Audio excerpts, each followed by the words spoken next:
Attention, anyone who's ever dreamed of working in ICT in Australia, this is your episode. I'm going to give you a step-by-step guide that will help you get a visa with ease.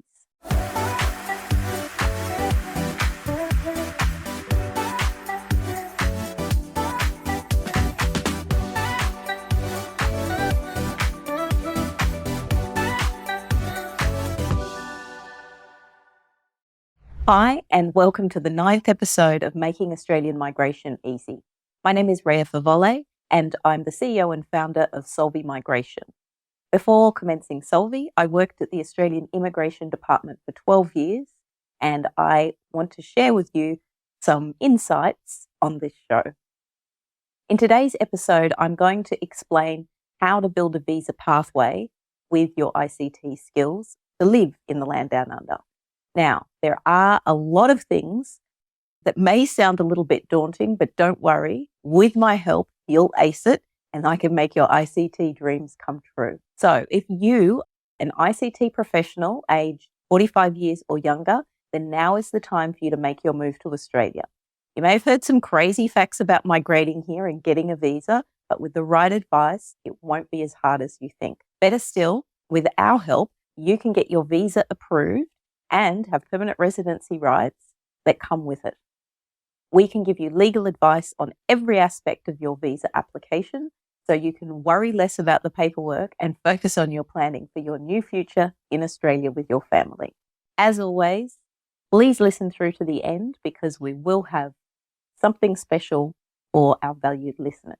So in last week's episode, I discussed visa options to work in the hospitality sector. I talked about what type of hospitality jobs there are in Australia, the skills assessments for the hospitality industry, and visa options for people to come and work in that industry. This week, I want to talk about options for people who want to work in ICT and migrate to Australia. It's the digital age, and Australia continues to take strides trying to keep up with this growing sector. For someone who has worked hard for the right qualifications and experience, this is the time that you can open the door and migrate to Australia with your ICT skills. So let's get our learning hats on and find out how to do just that. So the first topic that I want to talk to today, what is the ICT sector? Some people will be like, Rhea, what are you talking about? So as a good lawyer and a good student, in order to answer this question, I've done the most common thing and jumped on Wikipedia to give you the answer. And what Wikipedia has said is that ICT, what it stands for is Information and Communications Technology. And it's an extensional term for information technology, or IT, talking about the integration of things like telephone systems, signals, software, middleware, audio-visual, and how to understand how to manipulate that information. ICT is also referred to as the convergence of audiovisuals with telephone or single network cabling.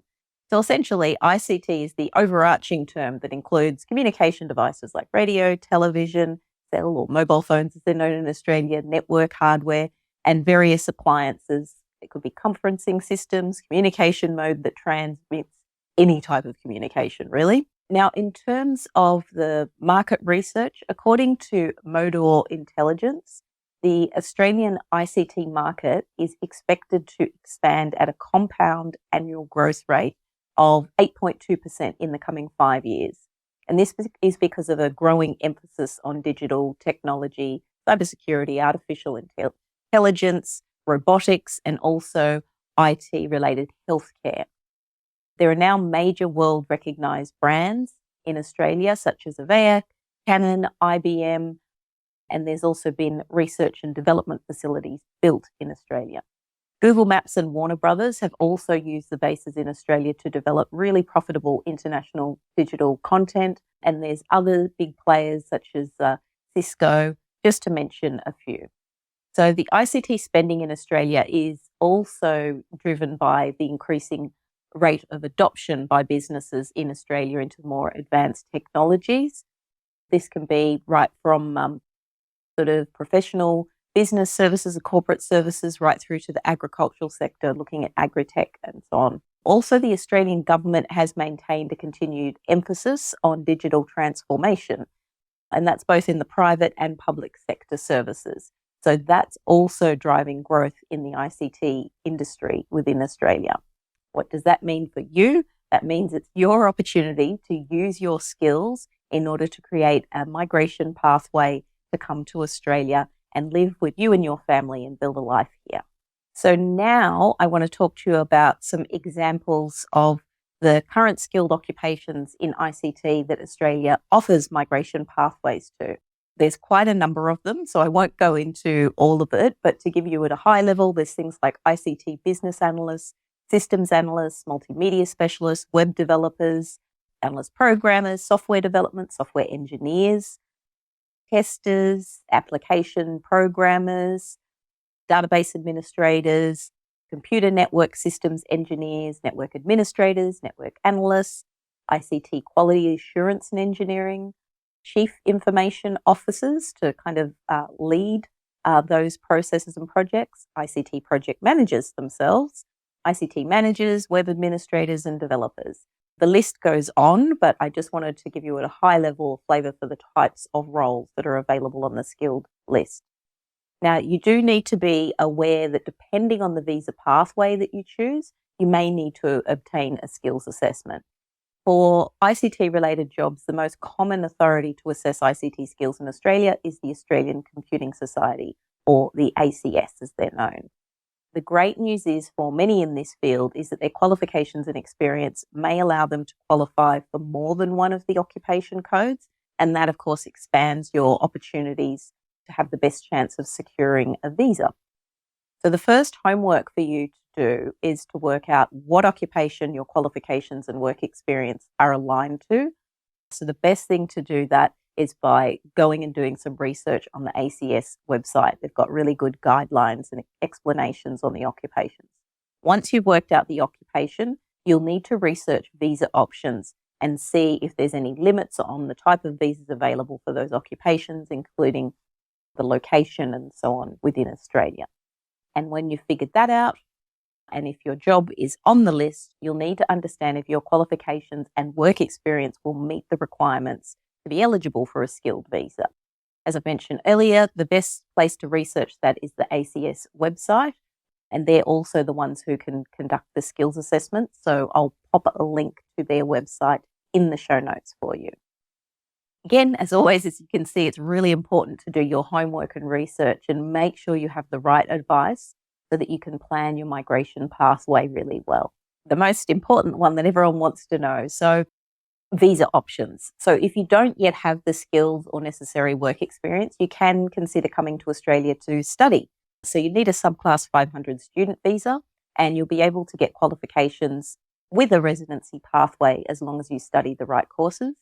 There's some that you can do a diploma level course in ICT in as little as 2 years and have a residency pathway.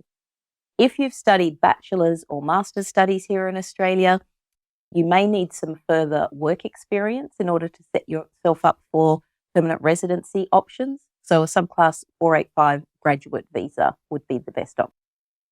So now, of course, people also want to know about what about the longer term or permanent residency options. And as I've said in the previous discussion, you need to understand how your skills and work experience align to an occupation and whether or not those occupations are available to the visas that you are hoping to get. So when I'm talking about skills assessment, ICT is one of those areas where it depends on the visa as to whether or not you need a skill assessment. So, for example, if you're looking for the subclass, the temporary pathway, so the subclass 482, which does form a pathway to permanent residency, based on your qualifications and work experience alone, you may be able to secure a visa. Again, you need to have individual advice on your circumstances. When we're talking about the state and territory nominated programs, which is the subclass 491 or the 190 visa, it's mandatory to have had a skills assessment before you make your expression of interest. Similarly, for the subclass 189, which is a skilled independent visa, it's another one that you would go on to Skill Select on the Department of Home Affairs website. Part of the expression of interest process for this general skilled migration visas is that you need to have had a skills assessment first of all. So as I said, it really depends on the pathway that you're going to whether or not you need the skills assessments, but it's also a good way of just validating for, I guess, immigration decision makers. If they see a skills assessment for any visa, then they're not going to question whether or not you meet the actual requirements of that occupation in Australia, because the accredited authority has given their endorsement of your skills. So something important to think about when you're making those plans. So just diving back to the first visa option that I was talking about, where you may not need to have the skills assessment depending on the circumstances, the subclass 482 is quite common. That visa you would need to have an employer, and they would need to be an approved sponsor, and they get an approved nomination before you can apply for your visa. Those ones, most of them you would find occupations in the medium and long-term list, and then that has pathways to permanent residency. On visas such as the subclass 186, which is permanent residency, again, that's with employer sponsorship. There are transitional options for that visa, but again, you'd need to get some professional advice to better understand that. There's also, I know I mentioned in my introduction, if you are 45 years or younger, if you are just above that a touch, there are a couple of other visa options. So I've talked about in previous episode the labour agreements known as DAMAs, so the Designated Area Migration Agreements. They will often have concessions for age. Some of them 50, but most of them up to the age of 55. But you'd need to see if the occupation is on that agreement, and you would need to be living and working in one of those areas. Again, you need to have a sponsor who is approved through that process. Another one which I think has a lot of relevance to mention in the ICT space is the Global Talent Visa. That's a subclass 858.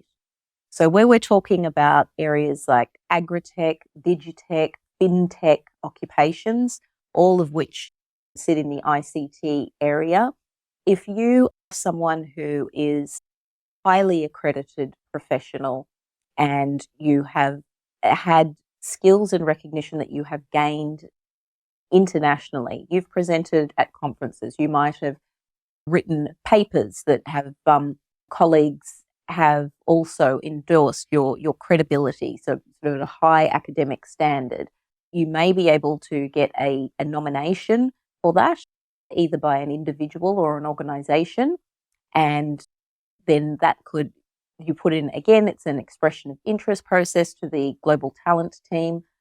If they give you an invitation, then you can lodge an application for a global talent visa. The reason that I'm mentioning that one, it is a very high threshold, so keep that in mind. It's not just a matter of having skills and work experience. It is one for someone who really is seen as a global talent in their field. They're recognised across a number of countries for their professional credentials. But that particular visa is permanent residency. It also is for applicants up to the age of 55.